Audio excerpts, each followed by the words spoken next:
Salve, salve, turma! Boa noite! Bem-vindos a mais um episódio do Café com Ferri. Você já sabe, toda quarta-feira às 19 horas, antes do futebol, aqui tem podcast neste canal, então já segue, já te inscreve e segue os hosts aqui, faz todo aquele esquema. Eu sou o Felipe Corleta, humilde co-host desse podcast, e aqui é sempre um oferecimento, um apoio de Minerva Foods. Apoio. Minerva Foods, quer fazer um churrasco de qualidade pra tua galera, faz com Minerva Foods, com carnes da Minerva Foods. Sérgio K, nós estamos sempre bem vestidos aqui no podcast. Ficou até bonito com essas roupas da Sérgio K. É difícil ficar bonito, hein, cara? Mas tudo bem. Ajuda. E Adapta.org, melhor empresa do Brasil de inteligência artificial. Falando nisso, mais um insider, já que esse episódio vai sair em janeiro, o nosso humilde patrocinador está montando a melhor balada de São Paulo com um super investimento, e eu não posso falar ainda aqui. Investimento de 15 milhões de reais. Alô, Sérgio, vou convidar o Buais para a inauguração, o cara vai fazer um estrago. Boa. Já que o Ferri já se introduziu aqui, bem-vindo ao teu podcast, Rafael Ferri. Vamos introduzir o nosso convidado, Marcos Buais, empresário e apresentador brasileiro, reconhecido por sua atuação no setor de entretenimento, esportes, tecnologia, comunicação e alimentação. Marcos, bem-vindo ao Café com Ferri. Que honra. Obrigado pelo convite. Super exposição na mídia. Eu começo perguntando como é passar anos a fio exposto publicamente. Ferri, eu sempre estive nos bastidores e assim eu sempre me senti muito bem. Eu sempre, desde a época da Nine, né, quando a gente fez a companhia e o Ronaldo com a WPP, a nossa função era cuidar da vida de personalidades que viviam com suas vidas expostas. Mas acho que o tempo faz com que as redes sociais cheguem e a gente começa a querer, de alguma forma, também construir essa comunicação e essa convivência no mundo social, online, educativo, que acho que, de alguma forma, tudo que a gente vive, uma forma da gente retribuir é batendo papo, conversando com as pessoas, e, naturalmente, a vida cada vez mais exposta fortalece isso, né? Você acha que a superexposição na mídia, mesmo com site de fofoca, com tudo isso, ela é positiva para a sua vida também como businessman, como empresário? Eu nunca vi dessa forma, assim, eu me relacionei, tive um relacionamento de 17 anos com uma pessoa pública e, consequentemente, quando você convive com alguém nesse lugar, você tem máximo respeito pela vida social da pessoa e pela profissão dela, né? Então, no caso, muitas vezes aconteceu de eu ter essa exposição naquele momento por causa da vida da pessoa que estava do meu lado. E eu sempre trabalhei muito esse conceito de que construía-se os bastidores através do entretenimento. Por exemplo, muitos anos fazendo festival, foram 10 anos de festival de música. Tem grandes artistas que trabalharam comigo, pego, por exemplo, Capital Inicial, foram mais de 10 shows. Eu não conheço o Dinho, por exemplo. Porque eu nunca, acho que sempre tive o respeito pelo artista de que ele está lá para cumprir uma posição, e eu estava lá como um investidor, contratante, para que a gente pudesse fazer juntos o melhor festival. Como outros amigos que eu construí na minha carreira, como o Chorão do Thiago Brau, o próprio Falcão do Rapa, que de um trabalho acabaram se transformando em amigos. Então, eu sempre tive nesse lugar, era o meu negócio, era a minha profissão, né? Então, aí eu acho que a exposição ela é consequência daquilo que você atua e faz, e tem que saber lidar com ela. Não tem outro caminho que não seja esse. E acho que as redes sociais potencializaram isso de alguma forma. Eu que falo muito e vejo muito o campo do empreendedorismo, foi uma forma de eu aprender muito, me comunicar e debater com as pessoas os meus projetos através das redes sociais. A rede social acaba te dando essa visibilidade e te colocando num lugar onde você possa ter essa troca. Você mencionou já algumas pessoas, já trabalhou com tantas outras famosas e não famosas, mas pessoas importantes nos seus segmentos. Queria te perguntar, qual que tu acha que é a importância do networking para alguém dar certo na vida? A pessoa tem que se relacionar bem para conseguir dar certo na vida, ou isso é só para alguns? Eu digo que para mim o meu maior ativo que eu tenho até hoje são os relacionamentos, porque são essas conexões que te fazem construir pontes para que você possa eventualmente conquistar certos caminhos, né? Eu me lembro igual que eu cheguei em São Paulo e eu já fazia entretenimento, mas com certeza absoluta a construção da minha primeira companhia Ferri, que foi com Pedro Paulo Diniz, na época Roche. Pedro tinha trazido, logo depois de correr de Fórmula 1, ele tinha trazido para o Brasil a Fórmula Renault. E a partir dessa conexão, dessa construção, eu consegui trazer os meus festivais para São Paulo. Então, eu acho que as conexões, de fato, fortalecem cada vez mais esses caminhos. Agora, eu discordo um pouco de algumas maneiras que as pessoas prezam e pregam como é que deve ser feito o networking. Eu acho que networking ou conexão, sejam elas quais forem as palavras melhores usadas, são consequências de uma verdade da sua vida. Acho que não tem muita estratégia para isso. É uma consequência. Mas deixa eu te perguntar sobre networking. Tu é uma das pessoas mais bem relacionadas no showbiz brasileiro, empresário do showbiz. Obrigado. Mas nessa jornada, tu foi sócio do Diniz, tu foi sócio do Ronaldo, tu foi sócio da Tardezinha. A gente vai falar sobre esses negócios aqui, da Mind, né, que é uma agência que passou também por uma turbulência no passado. E ao longo da tua jornada, alguns desses business foram desfeitos. Mas, olhando a tua trajetória, eu vejo que nenhum business saiu com atrito. Todos saíram de bem, continuam amigos, convivendo. Como como se desfaz um business continuando todo mundo amigo? Porque ou tá sobrando dinheiro ou tá faltando dinheiro. Como é que tu consegue conciliar isso? Eu acho que isso tu acha que é um dom teu ou tu foi aprendendo a ser uma pessoa que consegue fazer tem essa habilidade? Como é que... Então, eu acho que a gente tem que aprender a recalcular a rota, quando aquilo não faz muito mais sentido pra gente. E eu acho que quando você tem a prioridade na amizade, e aí você começa a não discutir certas outras coisas. Então, eu sempre priorizei isso. Se eu tive sócios amigos, eu sempre diversifiquei muito. Então, eu tive sócios amigos ou não, mas para com sociedades com amigos, sempre prevaleceu para mim a amizade. Se isso começasse a se comprometer, o negócio não fazia sentido mais para mim. Então, você citou, por exemplo, a questão do Pedro Paulo. A gente construiu uma empresa de entretenimento em São Paulo. Você falou do Sérgio, que vai fazer a empresa, vai fazer uma balada? Uhum. Boa sorte, Sérgio, a gente tá precisando disso, porque eu fiz muito isso do passado.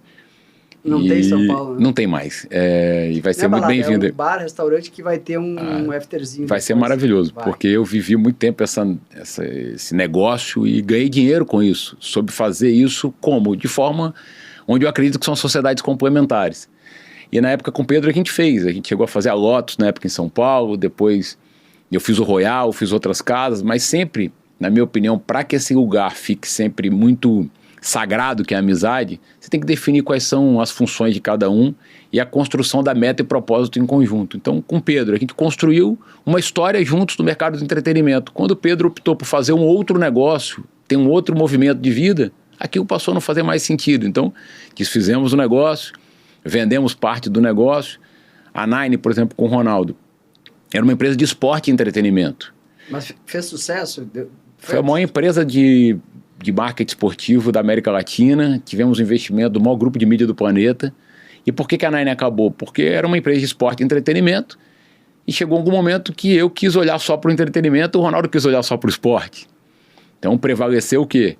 Eu sou padrinho da filha dele, da Maria Alice, e ele é padrinho do José, meu filho. Então prevalece a amizade e cada um segue os seus caminhos. Então, eu acho que onde é que não tem atrito, onde você tem bem definido que a amizade é prioridade. Alô, Ronaldo! Estamos te esperando aqui no podcast, viu? Usando o gancho, usando esse gancho que tu falou, por que tu acha que os artistas dilapidam o patrimônio e acabam, acho que 90% dos artistas que fazem muito sucesso, acabam sem dinheiro? Onde tu acha que é despreparo, é falta de educação financeira? Agora o Tarcísio até fez nas escolas públicas de São Paulo tem educação financeira. Onde é que tu acha que a pessoa se perde? Ela gasta demais? Ela acha que o sucesso vai durar para sempre? Isso é uma curiosidade que eu tenho pessoal. Porque, poxa, alguém que faz 200 shows num ano, cobrando um cachê alto, o cara tá garantido pro resto da vida. Depende de quanto custa a vida dele. Eu acho que é aí que começa essa construção, Ferri. A educação financeira, com certeza absoluta. Porque o que acontece? Isso eu vivi e vi muito perto. Você passa a ter o sucesso. O sucesso, quando vem com dinheiro, vem com muita frequência e amizade nova. E você passa a viver uma nova vida. E aí, quem está perto é quem te influencia. A tomada de decisão, Eu me lembro em vários momentos da gestão de carreira na época da Nine, da gente conversar com os nossos esportistas ou os celebridades que ali estavam conosco, e as pessoas que ali estavam em volta, você tentava trazer essa influência financeira e eles falavam, não quero. Por quê? Porque ele queria ouvir a pessoa de perto, e a pessoa de perto era quem queria usufruir cada vez mais daquela vida sem limite, né? Então, eu acredito que sim, o primeiro alvo é a questão da educação financeira. Segundo, são as referências que passam a ter, são pessoas que passam também a ter uma vida de exposição e, consequentemente, de muito receio, de uma certa síndrome de perseguição, achando que as pessoas, de alguma forma, querem tirar proveito delas de todas as formas. E até... Isso acontece efetivamente. E aí, o que acontece? E aí o Ronaldo, que você citou, é para mim uma referência, porque o Ronaldo, nesse lugar, ele buscou a profissionalização desde sempre. Por isso que ele é quem ele é em vários lugares, não apenas como um craque como esportista, mas também fora dele. Que ele contratou uma empresa que cuidou do ativo dele, né? Pensando no pós-carreira, pensando na construção da vida dele. Não são poucos que fazem isso. Acho que cada vez mais a consciência tem chegado. Mas, sem dúvida nenhuma, grande parte dos que viveram no passado isso tiveram essa dificuldade. E aí depois, quando vão tomando essa consciência, que é tarde demais. Mas qual o principal fator, tu acha, que leva esses artistas de sucesso à ruína financeira? Amizades? Eu acho que a amizade é um lado, a nova amizade que passa a frequentar, ou os amigos antigos que não têm eu falava muito com alguns amigos que começavam a fazer sucesso. A primeira indução era trazer alguém da família para ser o gestor ou o empresário. Continua assim. Mudou muito. Passaram a ter empresas que fazem esse lugar. E como tiveram muitos exemplos de ruínas nesse sentido, as pessoas passaram a buscar, de alguma forma, essa influência profissional. Mas no passado, isso era um fato. Assim, era um empresário, alguém da família, que de alguma forma não tinha experiência e tentava trazer as influências que ali estavam. Então faltava educação financeira. Outra coisa, passavam a ter investimentos completamente errados. Então, aquilo passava, por exemplo, a grande maioria investir em imóvel 90%. Sem lembrar que aquele imóvel geraria um custo mensal que não tinha sido previsto. Então são várias fórmulas hoje que eu vejo que se construíram no passado que geravam esse problema. Mas eu tenho visto cada vez mais essa busca pela profissionalização. Os americanos nos ensinam muito isso, porque sempre tiveram essa cultura de busca cada vez maior da profissionalização, da ajuda da construção financeira, de que você tem que ser também fruto da observação do teu custo, porque a vida não é só festa. A gente falou bastante aqui sobre os gastos dos artistas, né? Eu queria que tu contasse pra gente um pouquinho como que mudou a receita dos artistas de um tempo pra cá. Sei lá, nos anos 80 era venda de discos, aí depois era... talvez salários das grandes emissoras eram enormes. Hoje, tem as redes sociais. Como é que tu vê hoje essa mudança de como que os artistas ganham dinheiro e também olhando para frente, como que eles vão ganhar daqui para frente?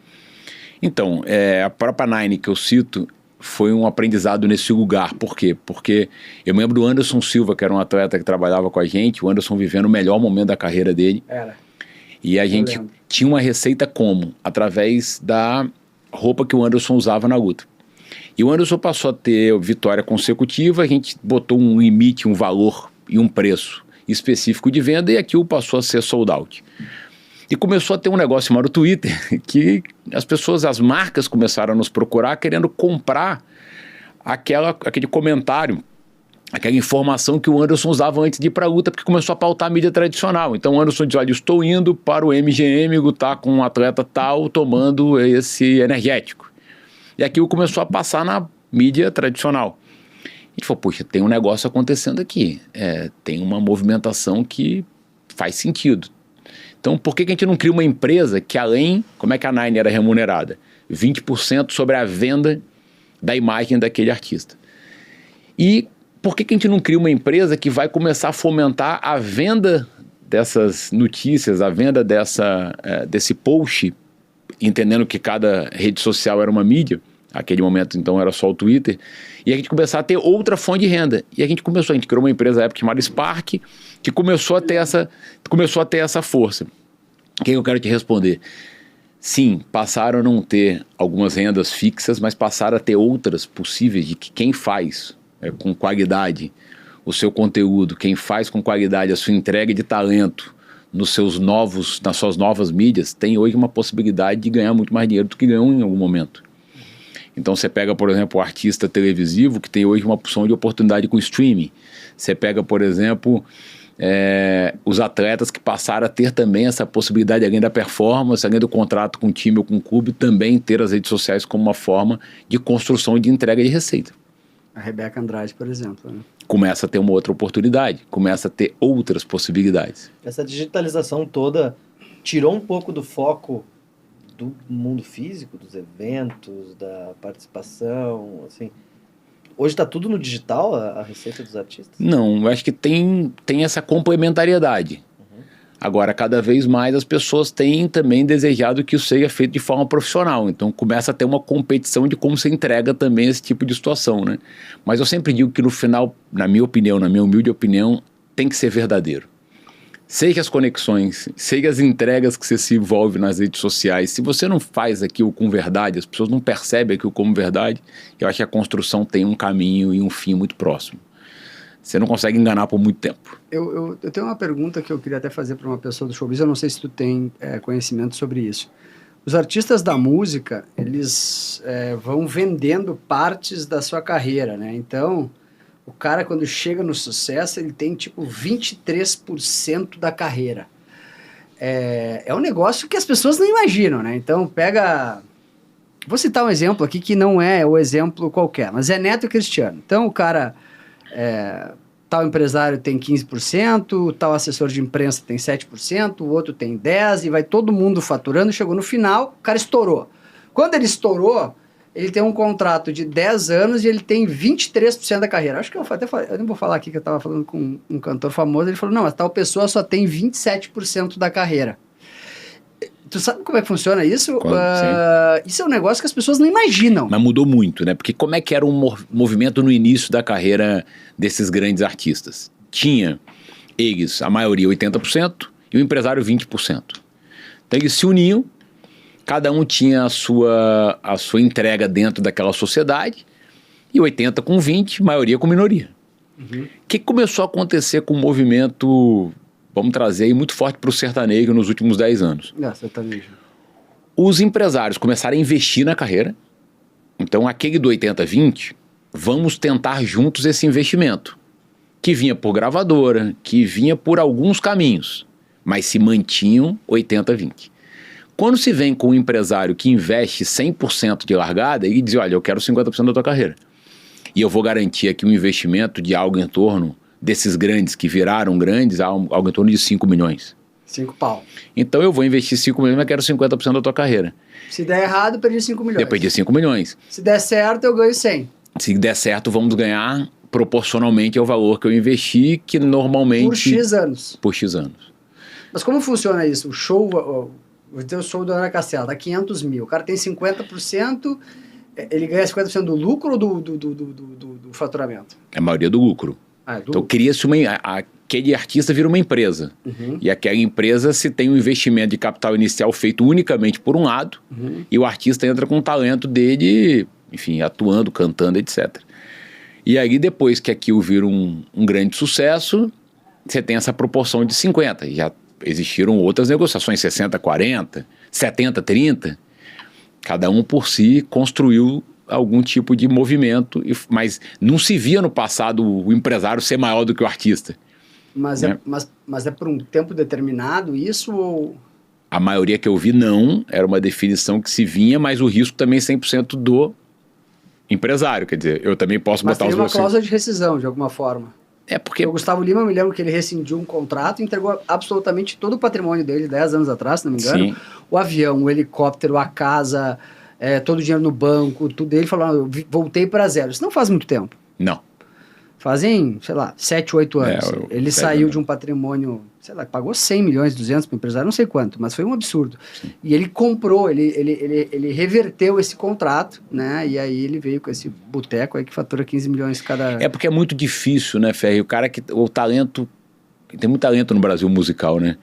Eu quis muito participar desse investimento da Billboard por isso. Acho que a gente tem que dar voz aos artistas consolidados e aos artistas que querem fazer sucesso no Brasil, que tem muitos espalhados sem ter oportunidade. Você vira pro cara que o sonho dele é aquele. Você fala, olha, eu vou colocar 5 milhões na tua carreira. Vou te dar o palco para que você possa ter essa visibilidade. É difícil o cara não assinar esse contrato. É a única oportunidade que ele tem da vida dele. Mas tem o lado também do cara entrar em depressão. Eu tô faturando, sei lá, 200 shows por ano e tô ganhando 1 milhão só e o cara tá ganhando 2. Pois é. E aí o cara fica em depressão e não trabalha mais. Concordo plenamente. Por isso que a gente tá falando que a gente tá trabalhando com humano, a gente não tá trabalhando só com participação de uma empresa que tem... Né? Então eu acho que esse cuidado tem que ser... Então, tem que achar um peso, uma medida. Sem que precise ter o conflito no final, né? Porque a grande maioria terminou em conflito. Esse que você cita como exemplo é um dos. Mas a grande maioria terminou. Por quê? Porque o cara começa a fazer sucesso e fala, pô, acho injusto. Sou eu que tô lá fazendo 4, 5 shows por semana, é injusto? Já chegou o valor que você investiu, né? Então vamos reconstruir um contrato, e o cara também não quer. Então, eu acho que buscar esse bom senso faz com que todo mundo trate de repente, proporcionaliza depois o que é justo, né? Não, mas eu quero explorar esse assunto que eu acho interessantíssimo, que diz um pouco sobre psicologia, sobre um pouco de empreendedorismo e sobre negócios. Sim. O cara que não existe, tu vai lá e fala, olha, eu vou te botar 5 milhões na tua carreira, tu vai estourar e eu vou te colocar no Faustão com o Luciano Huck, 2, 3 músicas e tal. Impossível o cara não aceitar. E é impossível ele não querer reverter isso depois que ele virar uma celebridade, tipo a Ana Flávia, Ana Castela. Ana Castela, em 2 anos, saiu do 0 para 20 milhões de seguidores, 100 shows por mês a 500 mil. Claro. Então, se ela fez esse contrato, é impossível ela não querer reverter. Como é que tu enxerga isso? Porque o cara... Eu acho justo. Eu acho justo reverter. O empresário muitas vezes bancou aquilo para dizer, não, mas eu que corri o risco sozinho. Aí ele segura. Se o Gustavo, talvez, entrando no mérito dessa questão que você acabou de colocar, não teria sido muito melhor um acordo? E estariam juntos até hoje? O empresário estaria ganhando menos. Mas o menos não seria maravilhoso que ele teria ganhando? Porque é isso. Exato. Então acho que falta muito bom senso em algumas negociações. Que provavelmente comece com um incentivo, que é eu invisto, vou ter uma maioria, mas depois do teu sucesso, mais do que justo, equalizar isso para você ter a maioria da tua vida, da tua carreira, da tua história. O que vai ser você do palco sem estar feliz? O que eu tenho como investidor de uma empresa, o cara vai subir no palco, não vai estar feliz, vai estar em depressão, vai estar triste, vai estar insatisfeito. Não vai dar certo isso aí. Então acho que essa equalização faltou. Poucas vezes vi, tá? Mas faltou esse bom senso.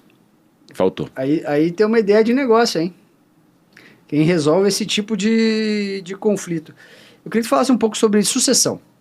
A gente tem um nicho de empresários aqui muito bem sucedidos. É o podcast dos formadores de opinião. E vou chutar aqui pelos meus clientes ultra high, 90% dos empreendedores não têm sucessão. Ou os filhos não querem suceder. Porque o mundo mudou. Claro. Eu não quero mais cuidar dessa empresa. Isso não é para mim. Né? E aí a gente tem genros empreendedores, né? Sempre tem um genro que quer assumir, né, os negócios, né? No teu caso não, porque tu tem 2 homens, né? 2 filhos homens, mas não vai ter genros empreendedores, pode ter noras empreendedoras. Mas eu queria que tu falasse um pouco sobre sucessão e como, eu acho que é uma pauta que tu pode, inclusive tu pode lançar palestras com o Marcos Boas sobre sucessão familiar. Eu acho que é uma pauta que tu pode explorar bastante. Eu queria que tu falasse um pouco sobre sucessão, um assunto tão importante para tantos empreendedores brasileiros. Ferre, eu nasci numa família de 85 anos de tradição, empreendendo. Nasci no Espírito Santo. Meu avô Américo criou o Grupo Boas. Meu pai é o presidente hoje, proprietário do grupo, que sucede meu avô. Difícil eu ter visto uma sucessão dessa forma, porque meu pai vive e ama o negócio de um jeito absurdo e muito diversificado, porque ele sai de uma reunião falando de comunicação e entra para falar de shopping center e depois ele sai para falar de alimento. Mas é a vida dele, ele se dedicou para isso e vive para isso.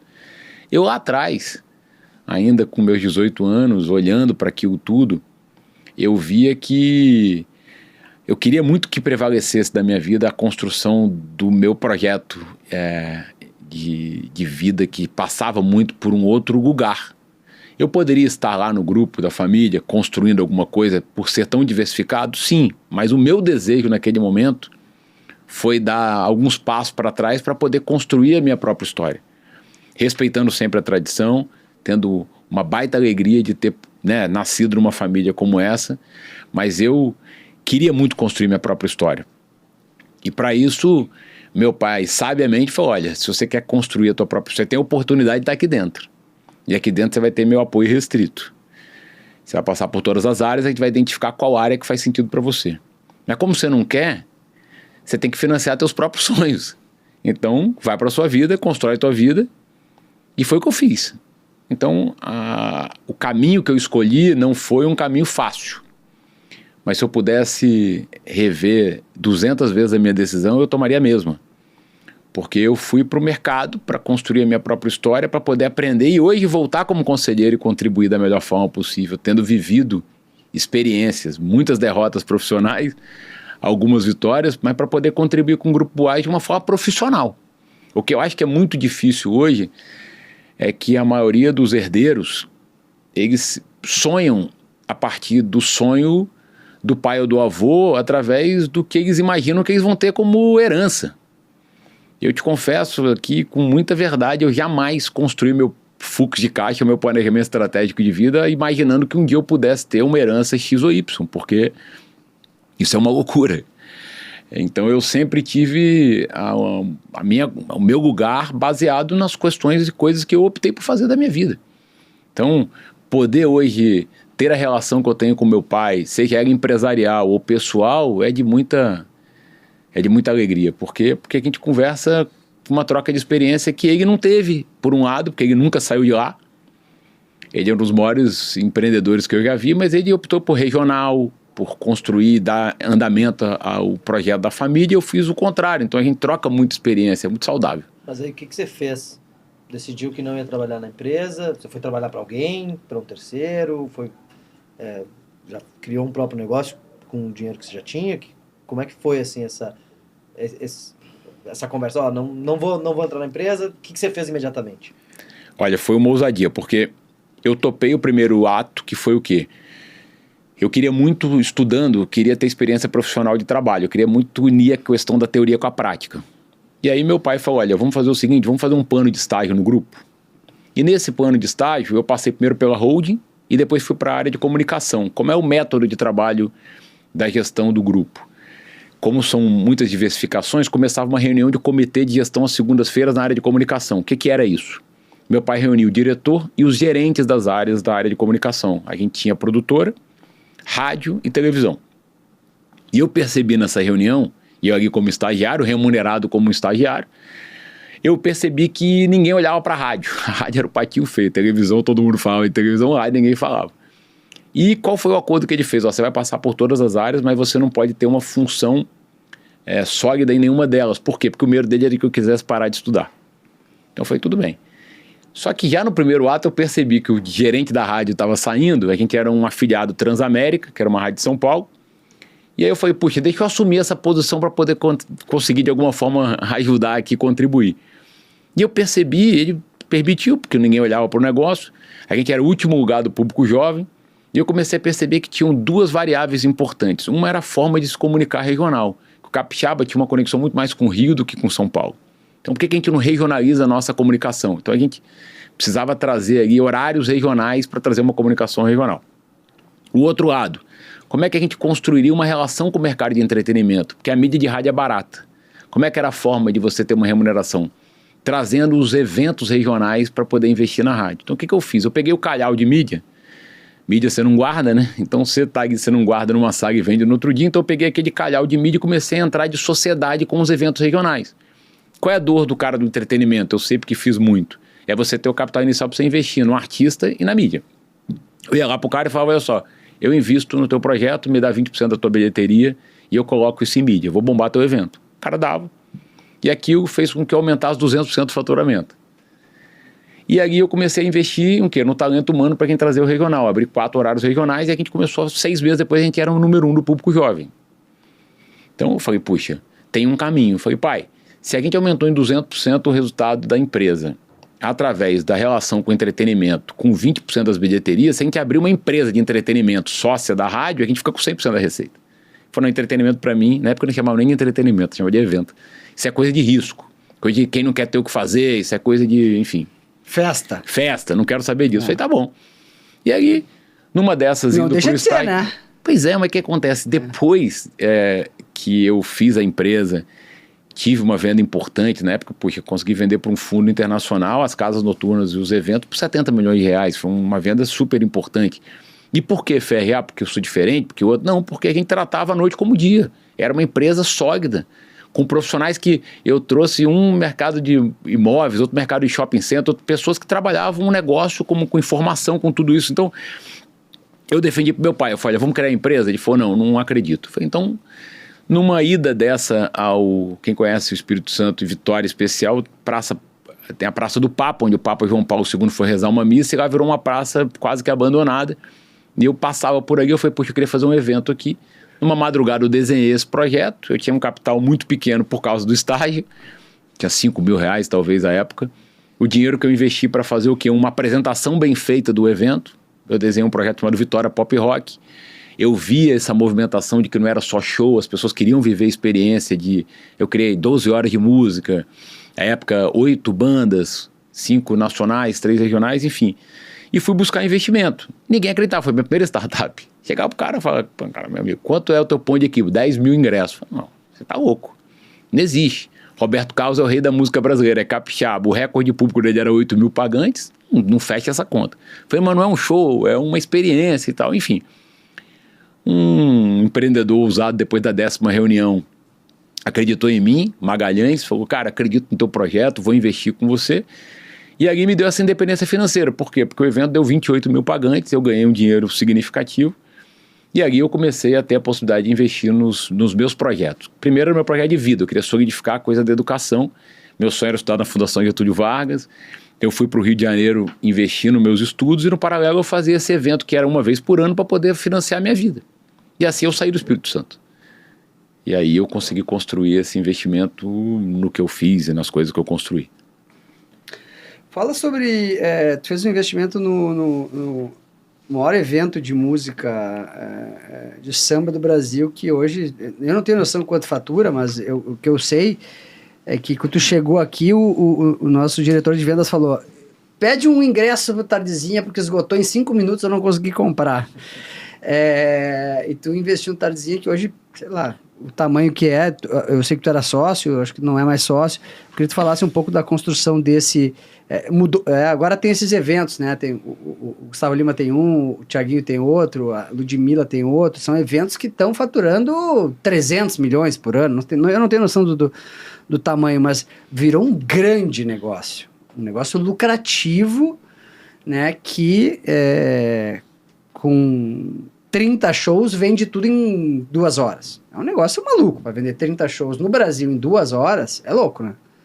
Então, primeiro, o Thiago, para mim, é maior, além de ser um irmão que a vida me deu, ele é o maior artista do Brasil, porque Thiago é um cara que construiu uma carreira muito sólida e ele tem um pai e uma mãe que trouxeram essa base familiar para ele. Então, além de ele ter talento, ele tem uma família que deu esse embasamento para ele e deu essa força para ele. Eu conheci Thiago no Exalta Samba, minha relação começa lá atrás, onde eu fui sócio do projeto, e aí eu pude ver esse menino na época... sócio do Exalta Samba? Fui sócio do Exalta no final do projeto deles, e eu pude ver essa força que o Thiago tinha lá atrás.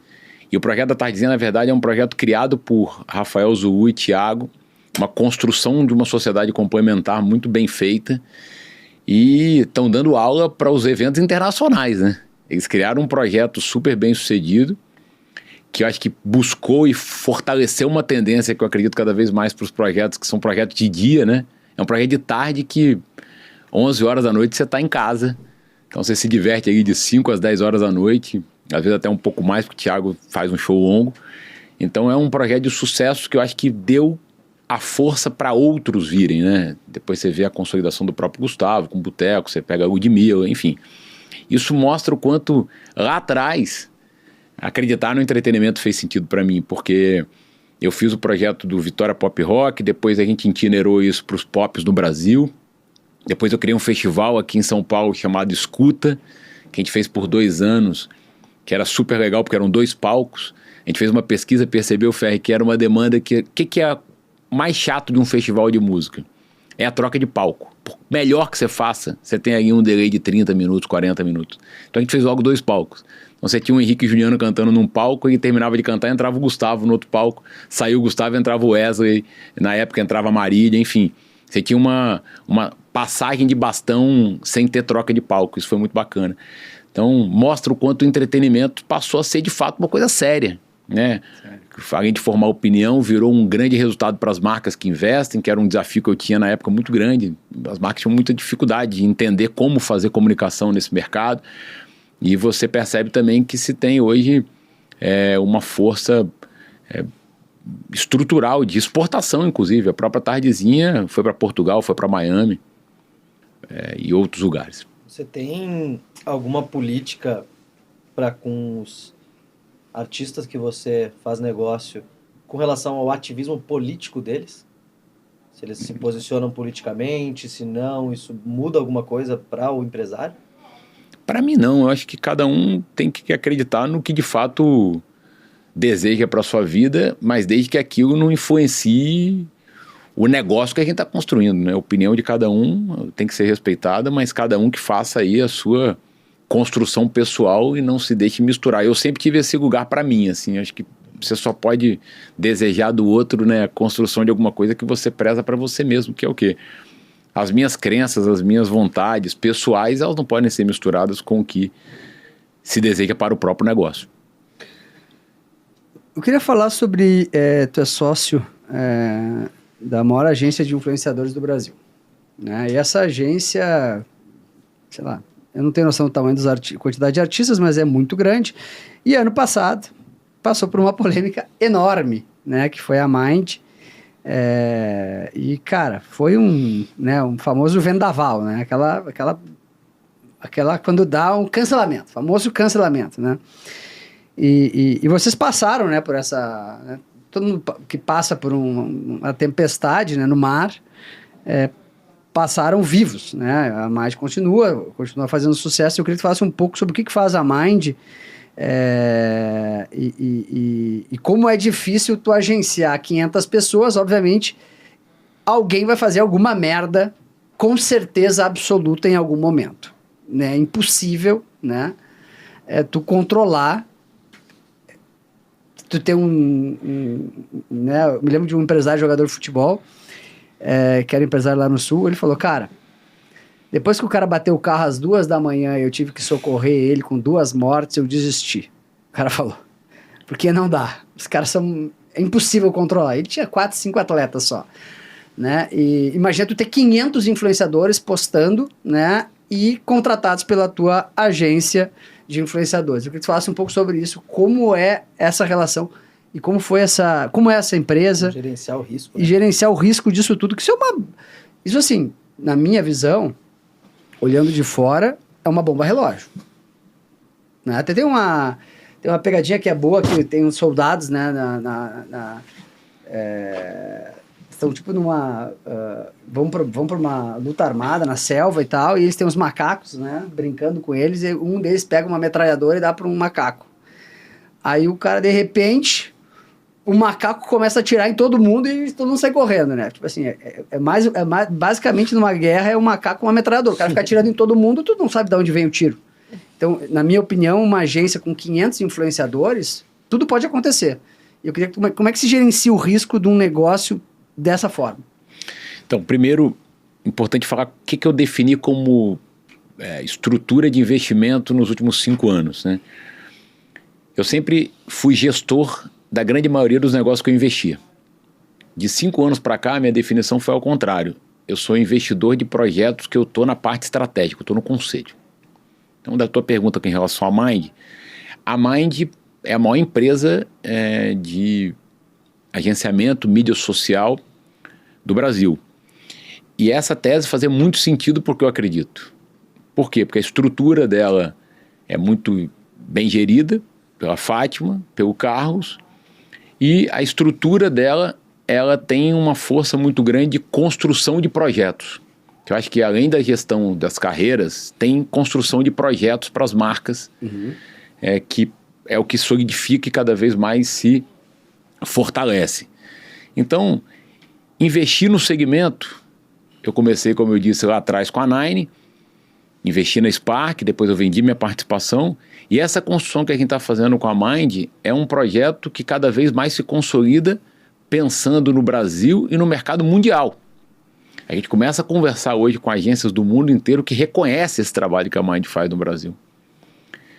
Que é cada vez mais entendendo que as marcas podem se comunicar com esse mercado e podem ter resultado, e cada vez mais esse resultado mensurado e qualificado e quantificado, que aconteceu há muito tempo, quem trabalha, né, eu invisto em comunicação há muitos anos. Antes você não conseguia mensurar muito uma ação e um resultado, né? A hora que você botar uma mídia de 30 segundos na televisão, você tinha ali um enquadramento de uma possibilidade de uma quantidade de pessoas que estavam vendo, mas você não conseguia saber exatamente quais eram, né? Quantas discussões se teve no passado, eu me lembro, em relação ao Ibope, com todo respeito à instituição, mas se diziam que se tinham X televisões ligadas, mas eu até hoje não conheci, eu não sei se vocês conhecem alguém que tem People Meter em casa. Eu não conheço. E olha que eu conheço muita gente. Não conheço. Então como é que você pode mensurar toda uma programação de investimento de mídia e comunicação de um país baseado num Ibope, em uma audiência que você não consegue ter... Estimada. Você tem estimado, mas ao mesmo tempo você não... estimado em qual a quantidade de pessoas. A gente está falando de muito dinheiro, né? Então, na hora que você faz uma ação, por exemplo, com Ferri, você consegue quantificar quantas pessoas viram, quantas pessoas clicaram, quantas pessoas assistiram. Então, acho que... E vocês estão fazendo isso aqui com o podcast muito bem, né? A construção que vocês estão fazendo, cada vez mais se solidifica e você consegue mensurar. Então, é muito nesse sentido que eu vim e fiz esse investimento na Mind, primeiro na Spark e lá atrás na Nine, acreditando que o entretenimento e a mídia cada vez mais, eu me lembro de uma conversa que eu tive com o nosso principal investidor à época da Nine, que era o maior grupo de mídia do planeta, que era a WPP. Quando eu fui a Londres, na época eu era o CEO da Nine, eu fui a Londres para defender a tese do investimento numa empresa de mídia social, à época o CEO da empresa que tinha 70% da publicidade no Brasil, um homem que em teoria conhecia melhor esse negócio, qualquer coisa que esse cara falasse, você sabia que, ou imaginava que ele tinha uma informação antes de você. Esse cara domina o mercado. Eu falei, olha, a gente está pensando em investir numa empresa de mídia social, a gente está acreditando nesse mercado, essa é a nova mídia. E foi, tua ideia, your idea is a shit. Falou. Por quê? Porque ele acreditava que a mídia social era uma coisa que não ia ter esse desenvolvimento. Então você teve o Twitter, que acabou virando um lugar de notícias, você teve o Instagram, que veio... Aí teve o Snapchat, vieram algumas coisas que não se transformaram e não ficaram, mas que fortaleceram outras. E tá aí essa consolidação, não tem como dizer que isso não deu certo. Isso existe uma mutação constante, né? Cada vez mais, mas virou um grande negócio. Então, eu acho que é uma fortificação cada vez mais, é uma construção cada vez mais e um aprendizado a cada dia, sem dúvida. A minha pergunta, como é que tu administra isso? Não administra. Você tem uma relação com essas pessoas, no qual você tem uma relação definida do que eles esperam de você. Na verdade, eles esperam que você tenha uma construção de vendas comerciais para o perfil delas. Basicamente, vocês não têm nada a ver com o conteúdo. O conteúdo é da pessoa. Você vai tentar contribuir e trazer as melhores informações e práticas. Mas se o cara postar uma merda lá... A responsabilidade é dele e ele assume aquilo como sendo alguma coisa feita por ele, né? Uhum. Existem discussões e é uma das que eu muitas vezes tenho discutido e participado de se pensar em futuro, que se tem tantas oportunidades e possibilidades eventuais de você construir um grupo de perfis no qual você possa ter uma edição, um editor que possa contribuir com uma filosofia, mas eu acho que enquanto isso não acontecer, cada um é responsável pelo que faz. E a empresa, ela contribui com a venda comercial daquele espaço, através da audiência que ela proporciona. Agora, o conteúdo é feito pela pessoa, né? Eu tenho um patrocinador aqui que falou, Ferri, o patrocínio aqui para ti é ilimitado, desde que tu não dê opinião, tu só entreviste. Então, tô aqui só entrevistando, Corleto. Não posso, a Emily cobra, Ferri, tu tem que dar opinião. Eu falei, cara, mas eu não sei porque não é um podcast, é uma entrevista, que eu não tenho que dar opinião, né? Não dou opinião, a gente tá cheio de patrocinador, porque opinião às vezes é um negócio complexo, né? Mas eu pelo menos tenho a tua opinião fora dos bastidores, eu tenho essa possibilidade. Eu fico feliz com isso. Não, eu tenho essa honra. Café com Ferri. Ô Marcos, tu concorda que ao longo do tempo, agora, cada vez o quanto mais fútil, quanto mais bobo, quanto mais superficial, menos profundo, menos técnico, mais crescem os conteúdos? Então, a gente falou um pouco da questão no início, né? Tem muita gente que fala, eu participo de polêmica, mesmo negativa, porque eu vou crescer. E aí depois eu resolvo. Exato. Mas isso não faz sentido, porque, na minha humilde opinião, porque o que vai prevalecer é a verdade. Essa construção fútil vai ter um tempo, mas ela não vai ter, na minha opinião, vida longa, porque não se constrói algo que fique, que prevaleça, que se construa para a vida, que não tenha uma troca de verdade. A não dancinha acredito. do TikTok não veio para ficar. Eu, particularmente, acredito que seja uma coisa temporária e que se entregue, naquele momento, uma oportunidade. Né? Vem uma tendência, a pessoa aproveita aquela tendência, que faz algum sentido ou não para ela, e ela vai surfar aquela onda, mas você vai ser avaliado em algum momento por aquilo que você fez. Mas não é o que as pessoas querem, às vezes, que falam assim, cara, tu tem que fazer um conteúdo mais superficial, e daí mais gente vai entender. Então, mas aí eu concordo que as pessoas às vezes demandam porque é tendência, mas e você que está fazendo? O que você quer para você, né? Qual é o teu legado de imagem que você quer construir? Várias vezes me convidaram para fazer coisas que não faziam nenhum sentido para mim. Isso é o preço. Né? E aí você vai... posta merda nas redes sociais. E vai ser alguma coisa que talvez naquele momento possa ser tentador, porque é um patrocínio, é uma relação comercial momentânea. E aí eu não vou julgar, mas eu não faço, eu não acredito. E se me perguntassem, eu ia dizer o que você quer construir como uma imagem para os próximos anos, porque a dancinha vai passar. Isso é uma defesa que eu faço em meu nome, inclusive, que eu sempre defendi. Eu falei para as pessoas que trabalham comigo na comunicação, eu falei, gente, vou explicar uma coisa. Eu tenho 200, 300 bilionários que me acompanham todos os dias. Se eu postar uma coisa dessa, o cara vai dizer, ou o Ferri enlouqueceu, Sim. ou ele tá falido, quebrado, né? Ou ele tá querendo dar um golpe. Tipo, na hora o cara vai pensar, porque o cara me acompanha há anos, eu tenho uma construção... E te acompanha porque você é verdadeiro, porque Exato. você fala o que você pensa, que o que você fala tem consistência. Então, essa construção eu acho que é complexo mesmo. E especificamente no caso da música, tu acha que a potência comercial ela tem substituído a técnica, aqueles arranjos incríveis que a gente tinha nas músicas, mas não se tem mais tanto quanto hoje? Ou mudou realmente o gosto da população? Porque assim, hoje tem vários artistas super famosos que talvez tecnicamente não são Zero. tão bons, né? Não Tão bons não. Não sabem tocar um instrumento. Agora tu pegou leve. Agora tu pegou leve. A potência comercial tem substituído a técnica no mercado musical? Então, mas aí você pega, por exemplo, as construções de artistas que se tem, por exemplo, a gente falou, vou pegar outro exemplo de novo do Thiago. Olha a construção de carreira que o Thiago fez. É um monstro. E por quê? Né? Thiago é um Porque é um cara talentoso, ele sempre construiu a carreira embasado num propósito e ele seguiu esse caminho. Quantas tentações não podem ter batido na porta dele? Vamos voltar no tempo da música. Você tinha antes, para comprar uma música, você precisava comprar um álbum. Esse álbum tinha lá 12, 15 músicas. E às vezes você queria só uma. E aí falaram, o mercado vai quebrar. Por quê? Porque o artista antes fazia contratos bilionários, milionários com as gravadoras, que recebiam vários adiantamentos, para se fazer um álbum. E aí o álbum custava ali seus R$15, R$20, 30, 50. Aí você passou a ter que vender uma música no streaming. Aí todo mundo falou, a música acabou. Não.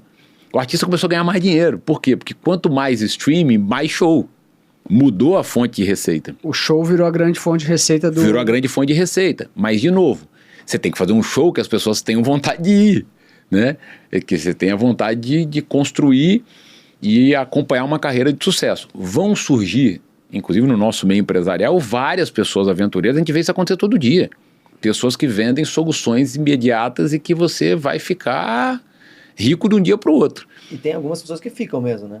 Pois é, mas eu acredito... Solta um hit e... Então, mas aí o que acontece? Cadê esse cara depois? Então a gente falou um pouco do quê? Você ganha muito dinheiro.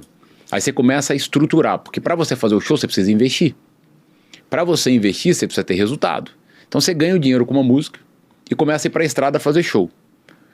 E aí você começa a ir para a estrada fazer show, você começa a não ter a segunda música. E a segunda música não vem, o show não vende. E você que é contratante pagou aquele preço, você não vai pagar de novo se você não tiver o resultado. Porque o contratante quer dinheiro no bolso, né? Ele quer resultado. Então, eu acho que assim, carreiras são consolidadas e construídas a partir de verdade. Se você não construir alguma coisa que tenha consolidação e consistência, isso vai ter o final muito próximo. Então vai ser a dança do cara que vai vender a futilidade porque é a tendência, mas ele não vai ter vida longa. Você vai ter a música que não vai ter consistência porque você vai fazer 2, 3 músicas, mas você não vai conseguir construir uma carreira que você pode ir para a estrada e ganhar dinheiro com show. E assim é a vida. A gente está vivendo o que eu poderia chamar de a praga dos influenciadores. Você deve acompanhar isso porque tu é de segmento. Então a gente vê vários influenciadores fazendo mídia para grandes marcas ou marcas medianas com vidas... Assim, meu sonho é morar no Instagram. Porque aquela vida é maravilhosa. Aquilo ali não tem, cara. A minha vida é muito triste. Eu saio daqui e vou pegar um avião da Azul. Entendeu? O negócio é caótico, né? E aí, poxa, todos os jovens, as meninas, né? É um negócio que eu me impressiono bastante, assim, com a quantidade de menina que quer virar influenciadora, porque essa vida é a vida dream life, né? E aí agora, viagens, iates. A refeição não tem, Grécia. Ninguém come um pão com ovo. Não, tem. Iate, Grécia, viagens, cavalos, cassinos, essas coisas todas. E aí agora a gente tá com a virada também, porque agora não só os influenciadores e as meninas e as pessoas que querem viajar, os CEOs, então os CEOs das companhias agora viraram influenciadores. Realmente vai receber um aqui que é, um fenômeno nas redes sociais. Como é que tá sendo essa virada? Porque assim, tem gente que fala pra mim, né? Eu sou amigo de alguns CEOs, assim, de empresas que faturam realmente um negócio absurdo, assim. O cara fala, Ferri, eu não quero eu não quero me meter nisso aqui, não é a minha função. Eu não vou fazer isso. E outros, né, como o próprio Adib, outros caras que estão... Pedro Bartelli, até que meu amigo veio aqui, ele foi para esse caminho, tá indo... A Vulcabras tá voando, né? 5 bilhões de faturamento, lucro de 800 milhões, um negócio assim louco, o cara acertou a mão. Como é que tu enxerga essa praga dos influenciadores, puxado pelas redes sociais, né, que é a nova profissão, né? Do neném, né? Não trabalho no estudo, né? E vivo como um rei nas redes sociais. E a entrada dos CEOs para fazer essa venda, até uma frase do Adib, até vou comentar aqui, que eu descobri depois, a duras penas, que produto sem cara não vende. Eu gostei dessa frase dele. Né? Então o cara tá indo do Igão do Hulk, tá com a cara na internet, e aí tem um pouco dessa inovação. Como chama inovação? Quando o cara... Ostentação, né? Como é que tu enxerga tudo esse fenômeno aí? Eu queria que tu comentasse um pouco sobre isso, que para mim é um negócio que tá mudando cada dia mais rápido e é uma loucura. Então, eu acho que, voltando no tempo, os Estados Unidos fazia isso na publicidade. Os grandes donos de empresas falavam nas suas publicidades de televisão e convidavam as pessoas a comprar os seus produtos, mas era uma mídia de televisão de 30 segundos roteirizada. Quando você vai para a rede social, eu acho que eu volto a afirmar que se tem consistência, vai ficar. Como é bom ouvir um Pedro falar, né? Porque é uma aula. Então você pega CEOs que de fato hoje tenham muitas coisas a oferecer e que possam se comunicar, eu acredito como empreendedor e como aprendiz, que eu acho que uma das principais bases da vida de quem quer construir é aprender, é buscar conhecimento, é uma fonte de conhecimento absurda. Agora, até onde e qual é o limite disso? Aí que eu acho que é o grande desafio. Uma coisa é você estar ali se comunicando, falando em nome da marca, passando credibilidade, porque se é o dono que está falando, de fato, ele está passando uma credibilidade afirmativa. Agora, até que lugar se permite isso? É mostrando a sua própria vida, vendendo esse lugar da ostentação para vender o produto? É uma coisa que é uma linha tênue. É uma questão a ser debatida. Eu gosto muito de ouvir o conhecimento, eu gosto muito de ouvir o cara falar, eu gosto muito de aprender com ele. Alguns me trazem esse lugar de conhecimento. Mas a hora que ultrapassa isso, aí é uma discussão muito pessoal, né? Se de fato quer. isso de fato vai vender o produto, você mostrar sua vida pessoal, aí é uma questão muito... A gente falou isso com o Pedro, inclusive aqui no podcast, ele mencionou, ó, eu tô presente, mas eu tô no profissional, né? A vida pessoal eu não posso. Ele não posso. Eu queria falar contigo e pegar a tua opinião, a gente chegou a falar um pouquinho aqui no bastidor, sobre ética na comunicação, né? E assim, hoje, você vai numa balada, você vai num estádio de futebol, você vai assistir o jogo do seu time, cara, é bet, assim, inundou o mundo da comunicação, essa verba das bets, inclusive com algumas mídias estimulando o cassino online, aquela coisa que a gente sabe que, do ponto de vista social, provavelmente vai ter um efeito negativo, e tem vários estudos, né, apontando que isso pode atingir 1%, 2% do PIB do país. É papel do Estado regular isso? O que a gente pode fazer para evitar que... Pô, tem gente ficando multimilionária na base do prejuízo dos seus seguidores, né? Eu acho lamentável, eu acho que é um absurdo você se predispor a fazer alguma coisa que você sabe que vai ter um problema para o outro, né? Que você vai trazer um resultado negativo para o outro. Eu aqui no bastidor perguntei pro Ferri a idade do filho dele, eu tenho um de 12 e um de 10 anos. Isso já chegou nos meninos, que acompanham esporte, meus filhos amam esporte. Então vira e mexe me trouxeram essa história. Pai, eu vou apostar, vou no jogo A ou B, porque isso tá muito polarizado. E obviamente, como a gente falou dos CEOs, a gente falou da música, a gente falou do apresentador. Teus filhos querem jogar? São influenciados porque estão vendo... O Atlético vai ganhar, vamos botar R$1.000 no Atlético para ganhar 2. No 1.000 eles não tem, mas eles querem mesmo, vai botar um valor menor. Vai botar 100, sei lá. É isso, mas tem esse lugar, porque está sendo impactado pela mídia o tempo inteiro. 10 anos, 12 anos, 10 anos. 10, 12 anos. Então você fala assim, cara, não, tá errado. Então acho que isso precisa ser revisto, porque... Tá errado. Essa educação financeira que a gente falou tem que ser construída, porque bem errado. Eu tenho 45 anos, trabalho bastante, quando eu canso de trabalhar, trabalho um pouco mais e não conheço outra forma de construir uma carreira. Não conheço mesmo. E eu, na minha vida, passei por várias tentações de pessoas que me procuraram falando, tem uma ideia aqui maravilhosa que você vai ganhar um resultado fascinante, que você vai poder tirar o pé do acelerador e vai ganhar dinheiro em casa sem fazer nada. Eu não conheço essa forma, para mim, pelo menos nunca chegou e deu certo. E essas bets vendem isso.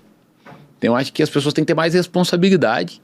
Sim, eu acho que tem que ser uma responsabilidade não só do Estado, como de todos nós, do bem, que acreditamos num país certo e correto. Acho que tu acha que é possível que as pessoas façam...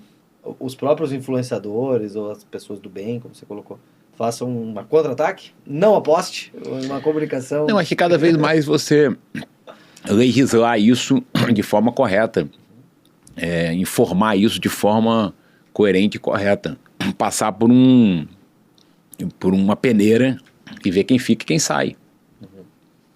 A gente viu algumas medidas aí, por exemplo, acho que perfeitamente razoável não permitir que o beneficiário do Bolsa Família tenha...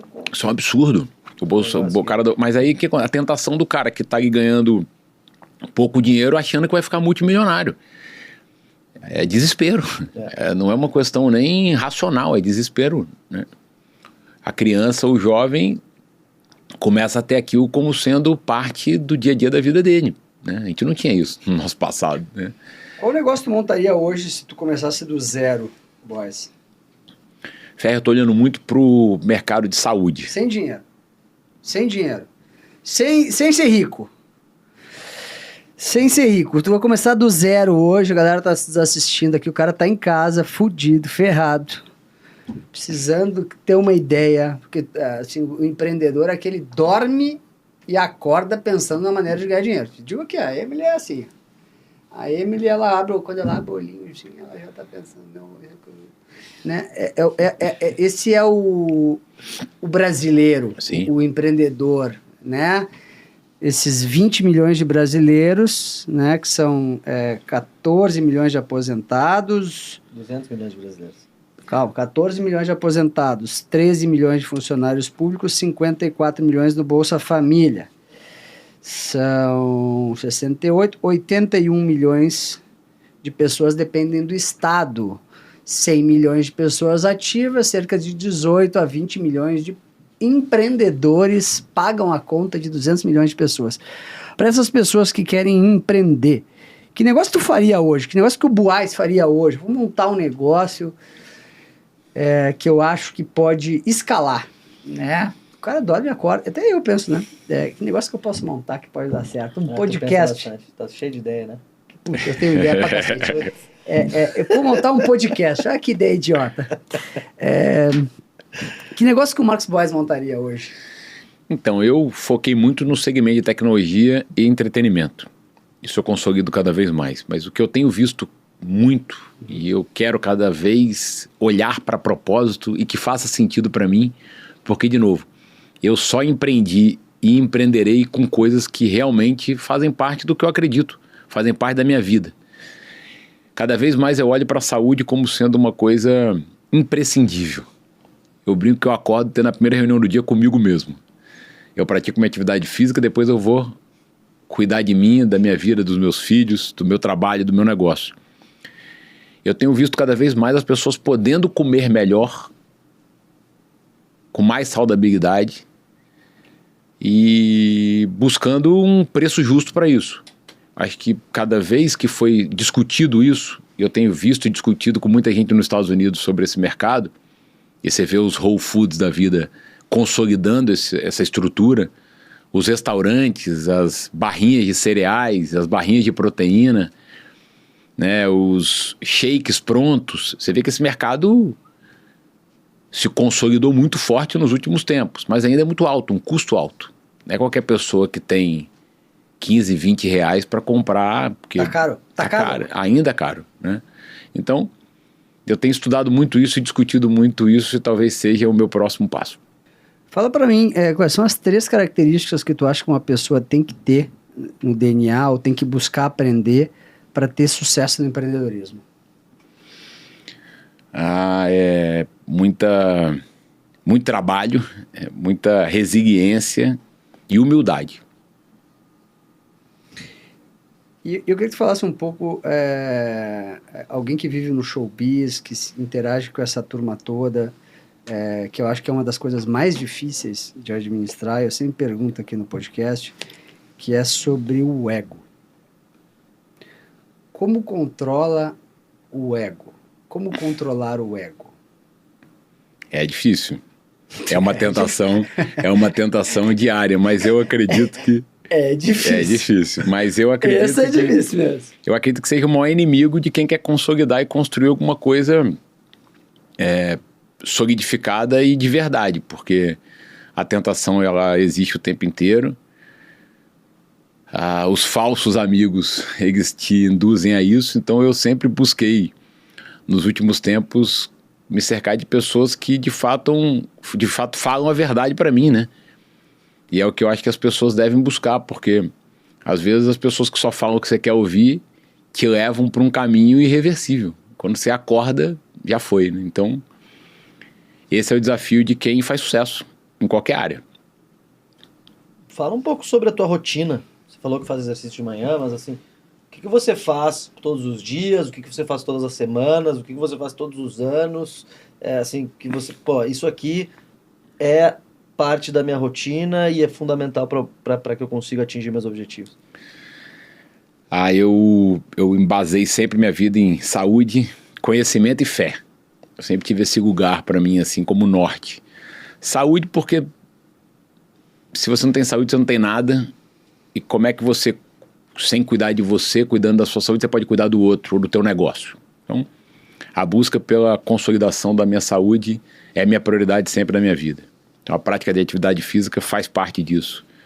O conhecimento é que quanto mais a gente acha que sabe, a gente vê acontecer coisas que você nunca imaginaram que pudessem ser tão rápidas. Você pega hoje a inteligência artificial, é uma coisa que eu estou trazendo cada vez mais para o meu negócio.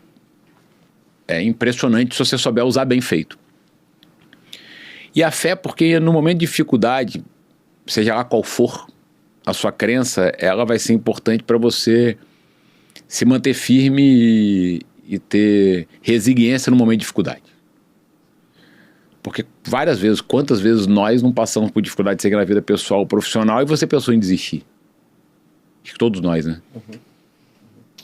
Fala pra mim qual foi o maior erro profissional, qual foi a cagada que tu fez, o negócio que tu fez que deu errado, foi uma bosta de negócio, aquela que, pô, que tu aprendeu com esse negócio aí? Qual foi o negócio que tu botou lá 20 milhões e virou pó? E o que tu aprendeu com isso? Olha, eu já fiz muita besteira, já errei muito, mas sempre que errei... Teve um cara aqui que quebrou 12 negócios seguidos, o Akari, sabe? Sei demais, o cara trabalhou comigo na Nine. 12 negócios, até que ele fez um negócio bilionário agora. Ele é muito inteligente. Bem, algumas coisas eu fiz errado e às vezes eu acho que o empreendedor tem a dificuldade de falar das suas derrotas, né? Às vezes fica falando muito das suas vitórias, mas eu acho que na minha construção eu errei muito mais do que eu acertei. Mas qual o negócio que tu, assim, essa que foi uma Eu pegar cagada? um exemplo. Eu fiz um restaurante uma vez aqui em São Paulo, chamado Chaya. Era eu e o Felipe Faria, um amigo de muitos anos. Felipe é neto do seu Aloysio lá, que fez, né, o Banco Real. Felipe vinha de um projeto de sucesso de entretenimento. E a gente pegou na Rua Mauri, que era a melhor rua de São Paulo. Continua sendo, né? Tinha lá... Trouxemos o Marcelo Rosenbaum, que fez um projeto premiado à época em São Paulo. Philip Stark para fazer toda a parte de decoração. O melhor chefe de culinária japonesa para cuidar da cozinha. Então, assim, conceitualmente, tudo certo.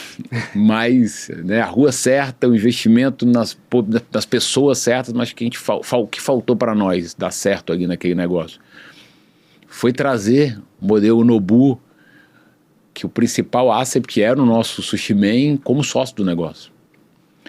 Então, esse erro culminou em a gente tentar várias vezes reconduzir um negócio, reconstruir um negócio, remodular o negócio, mas não deu certo. Foi uma incinerada boa. Foi. Perdemos bastante dinheiro e, de novo, fazendo no papel toda a consolidação de algo que... Tudo impossível dar errado. Impossível dar errado. E entretenimento ensina muito isso, porque às vezes você vai fazer um show, você monta melhor estrutura, melhor som, melhor luz. Em teoria, em pesquisa, os artistas que o consumidor quer comprar, quer ver. E naquele dia... Previsão do tempo. Exatamente. A semana de chuva. O cara não sai de casa. Então, tem muita coisa que às vezes, por melhor que você faça, a gente tenta construir e chega na hora e não dá certo. E a maior porrada? Qual foi o negócio assim que tu falou assim, cara, esse negócio... talvez não necessariamente onde tu mais ganhou dinheiro, mas onde é aquele negócio que tu falou assim, cara, entrou com pouco e saiu com muito, assim... Um negócio que tu falou, porra, esse aqui foi top. O mercado esse das casas noturnas, porque era um mercado que ninguém fazia em quantidade. Na época eu tinha 13 casas. Um método de construção, de administração muito diferente do que as pessoas faziam. Então a gente conseguia ver as casas à distância, a gente consolidava ali um sistema de informação que trazia a informação do cliente. A gente tratou a noite como dia de fato. Então, o momento em que chegou a proposta de venda, para mim, foi um desprendimento, porque era aquilo que eu fazia na minha vida, era o que eu me dedicava, era o que eu sabia fazer, mas eu comecei a ver uma coisa que você chegou a falar aí em algum momento do nosso bate-papo, eu comecei a ver as pessoas saindo menos, eu comecei a ver que as pessoas começaram a mandar mensagem, as pessoas que não queriam nem mais sair de casa, porque... elas precisavam antes sair para uma casa noturna, pegar uma mesa para poder se relacionar. Date. O date. Por isso que tu acha... Por que tu acha que acabou a balada? Eu acho que muito por isso. Acabou a balada. Não tem uma balada em São Paulo, não tem uma balada em Porto Alegre. O business balada acabou. Eu acho que muito por isso. Eu comecei a ver isso porque foi exatamente quando eu criei a Nine e veio junto com o Ronaldo a questão das redes sociais. Eu percebi que as pessoas estavam mudando muito o estilo e o método de se comunicar. Então quando veio a proposta, eu falei, putz, foi uma porção de discussão à época, assim, interna, porque meu filho vinha a nascer, o José Marcos mais velho, tinha uma questão de um desejo de mudar mais de vida pessoal, vendo essa mudança de comunicação, eu falei, vou vender esse negócio. Então, acho que foi esse o primeiro grande negócio que eu fiz. E eu tive com o André Esteves, né, e eu perguntei para ele qual foi o antiportfólio dele. O cara chegou lá pra... Ele não respondeu isso, né? Porque ele ficou bravo com a pergunta. Mas ofereceram uma vez, né? A XP lá estava em discussões para ser vendida ou não ser vendida por 150 milhões de reais na época. E depois ela chegou a valer 200 bi, né? Não que o Esteves poderia ter comprado, óbvio, com o dinheiro tudo que tem, né? Mas qual foi o negócio que... tem um e-mail que circula, até tem um site de alguns empreendedores americanos, que o cara coloca anti-portfólio.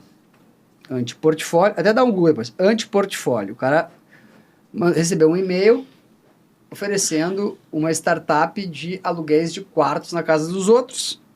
Então ele fez essa proposta, era um seed de $200 mil por 20% do Airbnb. E aí tem as 10 respostas dos caras que receberam as propostas, os 10 primeiros negando, né? E esse business de $200 mil, acho que valia uns 40 bi de dólares, algo assim. Eu queria te perguntar qual foi o teu anti-portfólio, qual foi o negócio que te foi oferecido que tu falou, putz, isso aqui não vou entrar, e o negócio explodiu. Lembra? Algum artista, talvez. Algo que eu criei que a gente criou a Nine, vieram algumas propostas de estruturação, de não apenas cuidar da imagem daquele personagem, mas também da parte financeira dela. Já que nós tínhamos esse controle, em teoria, dessa movimentação, por que também não cuidar da parte financeira? Aí foi uma questão de negar por uma questão filosófica. Não queria abrir um family office. Não queria abrir um family office, não queria misturar uma coisa com a outra. Aqui o cara que jogou fora o maior family office do Brasil. Estamos aqui, ó. Viu só? Você acha que você não comprou o Bitcoin em 2011? Essa passou. Deixa eu perguntar, quem foi a pessoa mais inteligente que tu já conheceu pessoalmente? Aquele cara que tu olhou assim, meu Deus, esse cara é uma sumidade. É um absurdo. Que tu fez 2, 3 reuniões, mas não pode ser da família. Que é o cara assim, caraca, esse cara é um gênio, uma sumidade. Quem é o cara? Quem é a pessoa? Olha, no mercado, no Brasil... Tem qualquer coisa. Vou pegar o Abílio, que o João Paulo era meu melhor amigo, assim, um cara que eu sinto falta todo dia. Tive essa honra de frequentar a casa do Abílio e ouvir muitas ideias dele em movimentos informais, e quando estava ali num momento informal, ouvia ali algumas falas que realmente foram especiais para mim. No mercado do entretenimento, logo que a gente consolidou o mercado da América Latina, o Jay-Z, à época, a gente conversou muito sobre o mercado de consolidação da Rock Nation, uma entrada que eles queriam fazer no segmento de atletas. Eles só cuidavam na época de música. Talvez do mercado do entretenimento tenha sido esse cara, assim. Ele fez um portfólio muito esperto, investiu na bebida alcoólica, ele fez o portfólio à época com Fora e Fora de casa noturna, ele fez essa coisa da consolidação da gravadora versus streaming. Então, pro meu cenário, pro meu segmento, foi ele. Do que tu sente saudade? Do que eu sinto saudade? Eu sinto saudade da época do início da vida no Espírito Santo. Não, mas... Aqui sempre foi meu lugar. Mas você sabe o que acontece? Eu acho que o negócio deu tão certo do mercado de noite, de entretenimento, justamente por causa de tratar aquilo de uma forma diferente. Senão, se você trata a noite, vivendo a noite de forma intensa, você ou morre ou quebra, não tem outros dois caminhos. Mas eu sinto, às vezes, falta de cada vez mais estruturar esses movimentos de o que eu fazia muito na minha infância, das praias aqui em Guarapari, dos meus movimentos, de ter um pouco mais de tranquilidade na vida, e acho que caminharei para isso, cada vez mais estruturar um tempo maior para mim. Pô, já tá aposentado, pô, quer ter mais tempo ainda, cara? Pô, novo pra burro. Qual é o sonho grande? Qual é o teu sonho grande? Qual é o negócio que você assim, pô, eu posso, se eu fizer isso aqui, eu posso morrer hoje? Eu acho que quando a gente vira pai, a gente entende a morte. Porque na hora que você entende que você passa a amar mais o outro do que a você mesmo, você sente o coração bater fora do corpo, você começa a entender que aquilo é a lei da vida, o ciclo da vida passa a ser esse. E educar é difícil, você sabe disso, é muito difícil, ainda mais num mundo como o de hoje. Acho que cada vez mais, estruturando a minha vida no campo da felicidade, eu vivo um momento muito feliz no campo pessoal, e consolidar, eu falo isso muito em casa, ter essa plenitude de ver todo mundo bem, todo mundo saudável, a família estruturada, para mim, ver os meninos construindo aí com independência e com liberdade o que eles quiserem para a vida deles, de alguma forma, vou estar fazendo a diferença na vida de uma criança, de um jovem, que de alguma forma vai fazer a diferença na vida de um legado, de uma passagem que a gente tem por aqui e de um país que a gente ama. Mas tu tenta influenciar de alguma maneira teus filhos a seguirem algum caminho? Não, eu tive essa possibilidade do meu pai me provocar, no bom sentido, a construir e consolidar o meu sonho, eu faço o mesmo com eles. Cada um tem a sua liberdade de fazer o que for, eu vou tentar apoiar como amigo, como pai, quem sabe até como investidor, mas cada um fazendo o que de fato deseja fazer, sem nenhuma pressão de ser ou seguir o meu caminho ou o caminho de uma família ou de outra, zero, assim. E como você lida com os seus filhos e o uso da tecnologia, das redes sociais, do iPad, eles estão com 10, 12 anos, devem estar numa época... Não é o caos. É caos. Isso é o caótico, isso aí é... Usar o dia inteiro colado na tela. Você tentativa... estabelece regras, como é que faz? Regras... Isso é uma coisa que é um problema de todo mundo. Não, todo mundo. São regras, ao mesmo tempo eu tenho a felicidade deles gostarem muito de esporte. Então, automaticamente existe uma restrição, mas já existe uma vontade deles de ir para o campo jogar bola, praticar atividade física e, enfim, ter uma vida mais solta. Todo mundo responde esporte, né, cara? Mas esporte cura, muda, faz tudo, né? Marcos Buais, um dos maiores empresários do entretenimento no Brasil nos últimos 20 anos no Café com Ferri. Sessão Presentes. Alô, Minerva. O oferecimento. Ó. Apoio. Ó, já estamos com quase 340 mil inscritos, rumo a 5 milhões, que é a nossa meta. E a nossa querida editora está ali triste, porque tem essa meta para bater. Presentes. Vamos lá. Adapta.org. Nem conhece, não conhece. Obrigado. Ó, sabe o que é Adapta.org?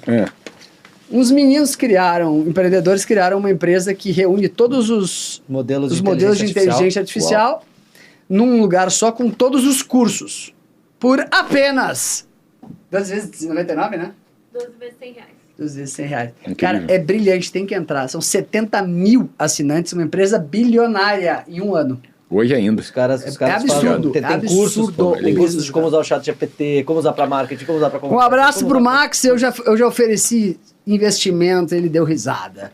E olha que eu não sou qualquer um, hein? Não é mesmo? Ó, o Sérgio K. Sérgio é um craque, meu amigo. Pô, obrigado, Sérgio. Sérgio K já tá ter convite aqui pra balada. Olha, eu vou estar lá, hein? Não, cara, olha, eu vou te dizer, é um negócio apavorante que o cara fez. Não, o Sérgio é talentoso em tudo que faz. Assustador. Olha aí, pô. E a melhor, linda. Você ficou bonito. E o melhor de tudo, sabe o que é? Ir sem ter o compromisso de gestão. Ir pra casa noturna, sem se preocupar com a noite, ir pra se divertir. É um restaurante, e aí tem uma baladinha de pouca gente depois. Tem uma caneca pra você tomar no escritório com o seu café. Obrigado. E pra finalizar, Minerva Foods. Amanhã tem confra da empresa aqui. Confra da empresa com Minerva Foods. Então aqui, ó, tem todo o kit pra fazer churrasco. Incrível, obrigado. E a carne. Opa! E a carne de verdade. Também, com Minerva Foods. Estância 92, o melhor churrasco do Brasil. Tu é vegano? Não. Veganos choram. Essa frase ficou famosíssima no meu Instagram. Veganos choram, todo domingo eu posto o churrasco com a hashtag Veganos choram. Os caras adoram, né? E aí ficam repostando esse Veganos choram. Marcos Buais, recados finais, a nossa audiência mais qualificada, o podcast dos formadores de opinião. Então, primeiro, obrigado a vocês por estarem dividindo com a gente esse movimento de discutir conhecimento em alta qualidade, não é à toa que vocês estão chegando onde vocês estão chegando e muitas coisas chegarão ainda. Vamos fortes. Leve desafio fazer um podcast. Sigam, compartilham, curtam e compartilhem esse conteúdo com os amigos. Muito obrigado pela sua audiência. Marcos Boas no podcast Café com Ferri. Obrigado, até a próxima. Obrigado, valeu, equipe. turma. Obrigado pra toda a equipe. Um beijo.